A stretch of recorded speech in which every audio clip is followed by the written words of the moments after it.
I'm Karen Boone. I am the CEO of Fro Fashion and National Media that puts on Fro Fashion. And we have one of our beauty care partners, Jess McGinty of Jessicurl. And we're going to do like a curl talk chat discussion. Jess has been one of our beauty care partners ever since the very first Fro Fashion Week about 2 years ago. And we love Jess's personality and just how full of energy she is. And one of the keynotes that she always likes to drive home to people is how her journey is very similar to ours. And she just wants to kind of talk a little bit about that, and we're just going to kind of discuss some of the emotions and some of the things that we went through when we were kind of either teetering on natural or, you know, how that relates to our self-esteem issues. And then if you have any questions or want to chime in with Jess, just feel free to. It's nice and intimate. And can I stand? Yeah. I'm gonna move right. Yeah, you can do whatever. Okay. Can I start by telling my story a little bit? Sure. Okay. Thank you for coming and like sitting here to listen to whatever it is we're about to do. And we've never done this before, so we're kind of making it up. But I think it's a really great opportunity to sort of further this discussion about what is similar between our journeys, because I know, what am I doing here, right?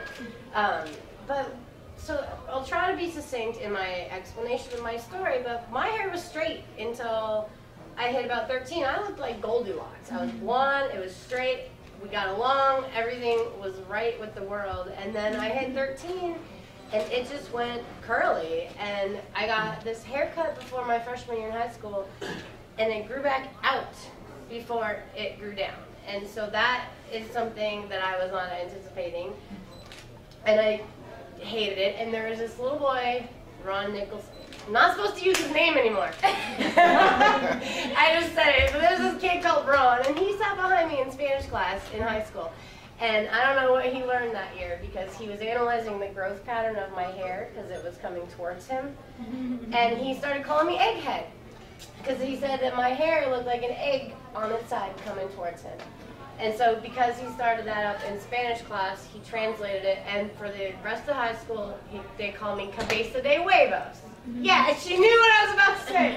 Cabeza de Huevos for the rest of the year. So that was like age 14. And then they were also calling me Mushroom Head, Chia Pet, and Brillo Pet, because I had this curly hair, and you can tell it's a looser curl pattern. Like, it was just nobody had curly hair in my school, very tight or whatever, and it made me really self-conscious, because you're already self-conscious at that age anyway, and I hated it. I hated my hair, and here they are treating me like, you're treating me like you hate me, and it's because of my hair. Well, I hate my hair too, so I guess that means I hate me too. And that stuck, and for the rest of high school and a little beyond, it was I hate me because I hate my hair. And I fought with it. I thought I was a genius. I thought I was innovative. I took a pair of nylons, cut the legs off the nylons, sewed it up, and wanted the butt part on my head when I slept to flatten it out. I didn't know you could buy that. Because I grew up in this town where there was no do-rags. I thought I was making up this. So I had this like red mark in my forehead for the first hour of school every day, which apparently was better than the puffy hair that I was. So then I would go into the bathroom and wet it down in between classes, because it would take up less space, right, when it was wet. And then they were calling me Crunchy and Helmet Head and Crusty, because my hair was always wet. So it was like, whatever is going on in my hair, I cannot please you people. And that is a heavy, to carry that through. And I know that a lot of people had problems with their hair, and so you can probably relate to that. And somewhere throughout into my 20s, I finally was like, I am so tired of hating myself for this thing that I have no control over, and that we need to start getting along. You know, my hair and I need to coexist on the planet, like, for the rest of my life. And that was when I started deciding it's time to figure out how to get along with my hair, and found some message boards, found naturallycurly.com, started playing around with products for my own hair. I was just trying to solve my own hair problems, and started making hair gel on my stove and shared the recipe with some online friends. And then they were like, yeah, I'm not making hair gel. Can't I just buy some from you? And so 10 years ago is when that all happened. Literally, like 10 years ago, September, right now.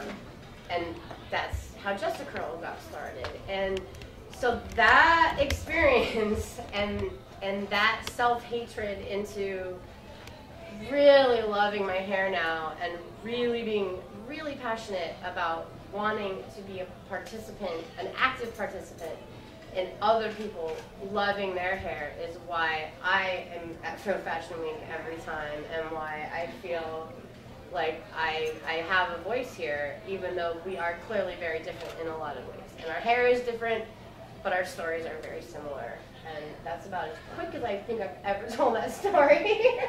Did anybody have any stories you wanted to share on basically, like, I know one of the workshops we did earlier was like getting past the ugly phase. And I know when I first went natural, I never had short hair in my entire life. I always had long hair, relaxed hair. And I didn't even remember what my hair texture looked like. And I went off to college, I was 18, I'm like, I'm finding myself. I'm going natural. My family thought I went crazy. And, you know, why would you do something like that? And so once I cut it off, I just saw myself, I'm like, wow, like this is me with short hair. And I just went through this thing like, okay, I just wear the biggest earrings possible, and just to do anything to kind of get out of that phase of like, well, why would you cut your hair? I felt like I had to, you know, kind of explain myself. And, so I know I didn't really grow up with the whole, you know, grow up with it, but it's like once I decided to take that leap, it was kind of met with opposition. It's like you kind of had to prove yourself. So it was like I kind of tried to overdo everything to try to show, you know, I am still feminine with short natural hair and a short afro, and you know. I mean, I know a lot of times, a lot of women when they first go natural, they get into like really big earrings and makeup, and it's like, okay, now I have to, I don't want to say overcompensate, but that's how I felt. I felt like I had to, everything had to be ramped up. I had to wear heels. I had to look dressy. I had to, you know, I couldn't just put a t-shirt, because, you know, a certain stigmas that come with that. It was like, you know, I had some people was like, oh, well, you know, questioning your sexuality now, and it's like, you know, it's just hair. Like, why does it have to come with all this extra stuff? Like, why can't I just cut my hair and wear it short? So that was pretty much my issue, and especially when I first went natural, being so young, and when I was 18, and you know, people thought it was a phase. So you'll grow out of it. You're just, you know, you went to college, and now you're just trying to be, you know, black power. That was another thing they thought. I was, you know, going militant. And I'm like, no, I'm just, you know, trying to find who I am. And, you know, I collected a lot of money, because a lot of people, they back, oh, 3 months, she'll get it relaxed. Oh, 6, oh, a year, oh, 2 years. It's been 6 years in April. I haven't done it. So, you know, it's just, it's. I think it's a stigma, like you said, each way you go. Anybody else want to share a story?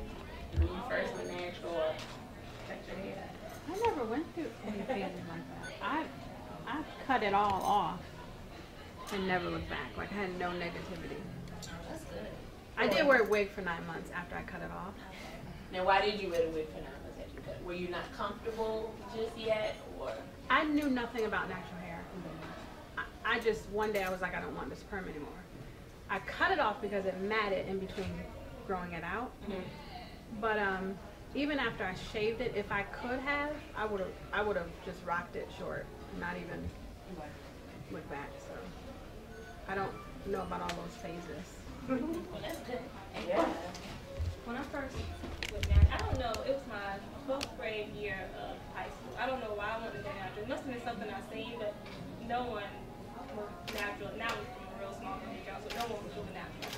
And so I had like a quick weed over summertime, and you know, and then I was like, oh, I'm gonna get a perm. So I got a perm, and then like when I went off to college the next year, I was like, the humidity of my hair like was so different. So I would spend all this money to get it relaxed or color, and then I said, I'm not doing this.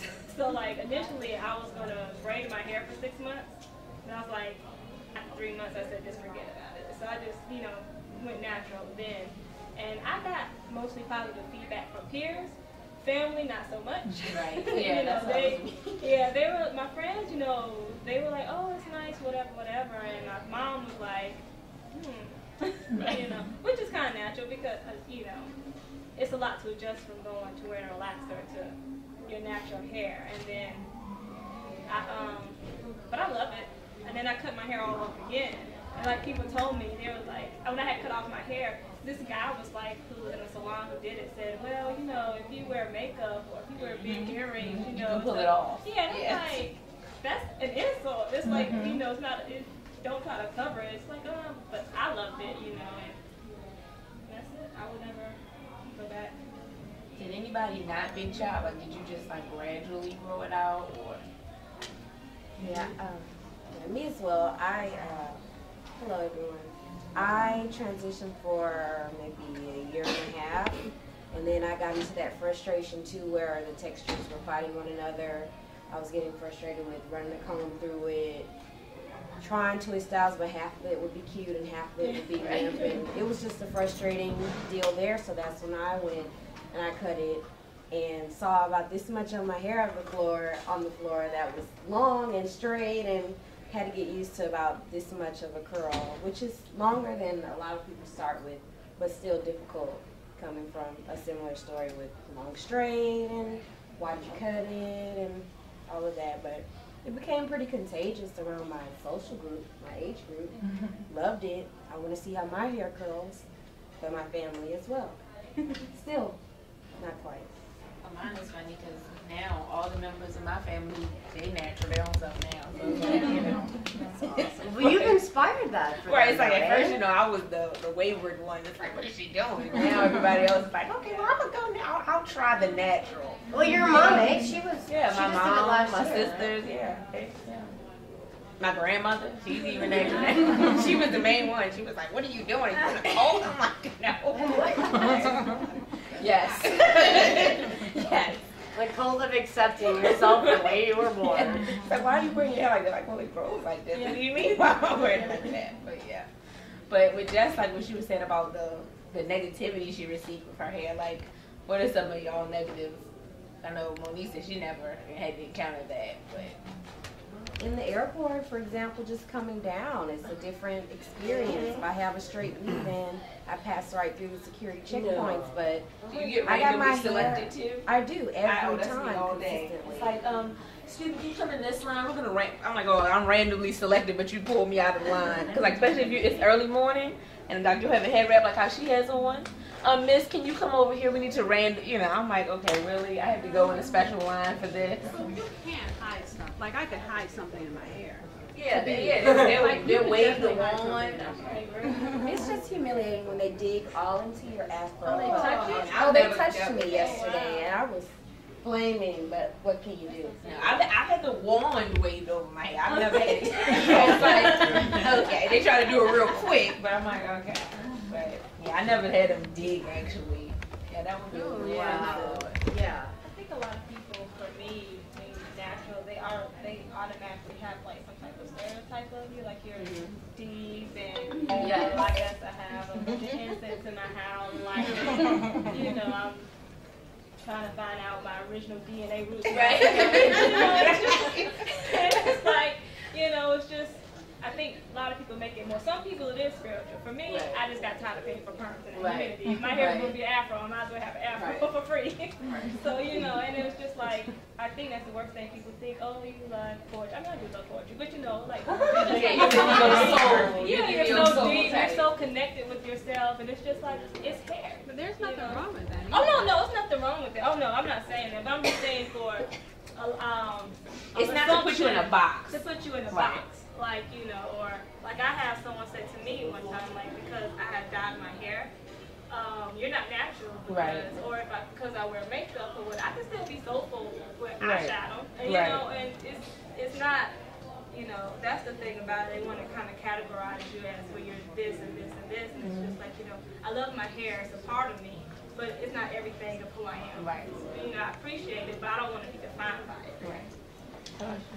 Well, I guess I have a story because I actually went natural about 15 years ago, and I did the big chop, and I was unofficially demoted at work. Kind of like I kept my salary, but I used to travel a lot to do sales. Obviously, I was not called for any more sales jobs outside. So. But I mean, it was a part of me, and I was okay with that because it only made me a better person. Right. Because I accepted who I was, and I always wanted to go natural.